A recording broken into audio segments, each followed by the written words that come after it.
C4 cycle, C4 cycle का मतलब है 4 कार्बन वाली साइकिल। क्या बेटा? 4 कार्बन वाली साइकिल। तो जब ये साइकिल हम पढ़ते हैं C4 प्लांट्स के अंदर। आप बोलोगे भैया ये C4 प्लांट्स क्या है? C4 प्लांट्स वो प्लांट्स होते हैं जो हाइयर प्लांट्स हैं, बड़े प्लांट्स। बड़े प्लांट से मतलब हाइयर प्लांट से मेरा मतलब होता है जो कि काफी डेवलप्ड प्लांट है। क्या है? डेवलप्ड प्लांट है। ठीक, यहाँ पर बेटा मीजोफिल सेल के बारे में हम पहले भी जानते हैं, फिर बताता हूँ क्या है ये। बेटा मीजोफिल सेल जो होती है वो कहाँ होते हैं? एपिडर्मल लेयर्स के बीच में होती है। यहीं पर तो एक्चुअली फोटोसिंथेसिस हो रहा होता है प्लांट में।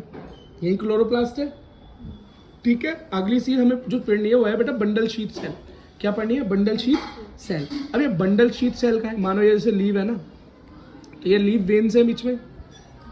इन वेन्स के आसपास बेटा इकट्ठी हो जाती है कुछ सेल्स, वो बंडल शीथ सेल्स कहलाती हैं। और ये किससे कनेक्टेड होती है? मीजोफिल सेल से कनेक्टेड होती हैं। इन दोनों सेल से मिलकर एक जो पाथवे चलता है, आधा पाथवे तो होता है मीजोफिल के अंदर और आधा पाथवे कहाँ चलता है? ये बंडल शीथ सेल के अंदर। इन दोनों साइकिल्स को मिलाकर एक कंप्लीट साइकिल बनती है जिसे हम 4 कार्बन वाली साइकिल या C4 साइकिल कहते हैं। बस इतनी सी बात याद रखना। देखो तो ये ऊपर वाली जो सेल दिखाई दे रही है पहली, बेटा ये हमारी मीजोफिल सेल है। क्या है? Mesophyll cell. और नीचे वाली क्या है? Bundle sheath cell. दोनों आपस में क्या है? कनेक्टेड है। ठीक है, कहाँ कनेक्टेड है? प्लाज्मोडेस्माटा पे कनेक्टेड है। ये इतना इंपॉर्टेंट नहीं है। ठीक है, अब देखो सबसे पहले क्या होगा भाई, C3 साइकिल पढ़ी चाहे C4 साइकिल पढ़ रहे हैं। C3 साइकिल जब पढ़ी थी बेटा वो भी क्या बन रही थी?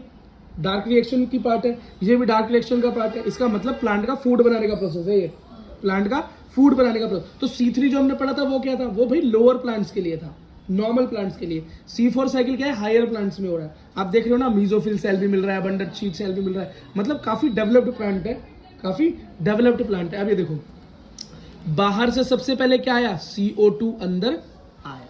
क्या आया? CO2 अंदर आया। इसने सबसे पहले एक कॉम्प्लेक्स बनाया HCO3। क्या बनाया?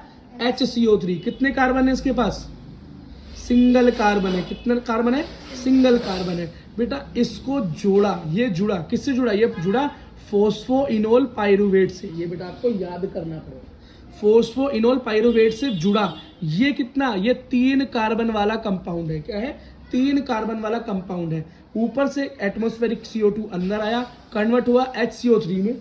ठीक, वहां पर इसे मिला फोस्फोइनोल पाइरुवेट जो कि 3 कार्बन वाला पहले से ही है। ये दोनों आपस में जुड़े, या हम कह सकते हैं कार्बन डाइऑक्साइड का फिक्सेशन हुआ। क्या हुआ?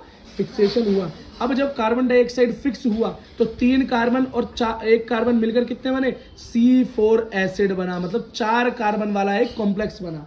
एसिड फॉर्म होता है 4 कार्बन वाला। अब क्या हो सकता है? तो भैया एक एग्जांपल बता रहा हूँ, oxalo acetic acid. Oxalo acetic acid क्या है भैया?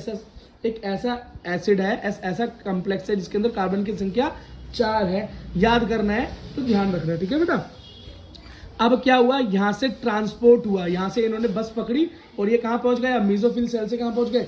बंडल शीथ सेल के अंदर पहुंच गए। कितने कार्बन वाला? C4 एसिड है, 4 कार्बन वाला एसिड है। यहां पर क्या होगा? यहां पर इसका डीकार्बोजाइलेशन हो जाएगा, मतलब इसका कार्बन कम हो जाएगा। कार्बन कम हो जाएगा। जब एक कार्बन इसके अंदर से कम हुआ, क्या हुआ? कम हुआ तो क्या रिलीज हुआ? रिलीज हुआ CO2 गैस रिलीज हुई। क्या हो गया? आप बोलोगे भैया CO2 गैस तो लेकिन प्लांट निकालता ही नहीं है। प्लांट ले भी CO2 रहा है, निकाल भी CO2 रहा है। नहीं, ये बाहर नहीं गई, ये यहाँ से केल्विन साइकिल में पहुंच गई। कहाँ पहुंच गई? और आपको पता है जब CO2 केल्विन साइकिल में जाती है तो क्या होता है? स्टार्च बनता है ना, है ना। अब देखो बेटा, अब यहाँ पर क्या हुआ? एक कार्बन बाहर निकल गया CO2 के रूप में। कार्बन कितने बचे? 3। तो 3 कार्बन का एसिड हुआ। अब ये 3 कार्बन का एसिड क्या करेगा? ये बेटा दोबारा से ट्रांसपोर्ट लेके बस पकड़ेगा और ऊपर पहुंच जाएगा। कहाँ? मीजोफिल सेल में 3 कार्बन लेकर। और यहाँ पर इसका क्या हुआ? रीजनरेशन हो जाएगा। ये दोबारा से एक और कार्बन प्राप्त करके फोस्फोइनोल पाइरुवेट बन जाएगा। या खुद देखो ना बेटा, मैंने यहाँ पर बेटा एक गलती होगी, यहाँ पर वो कार्बन प्राप्त नहीं करेगा।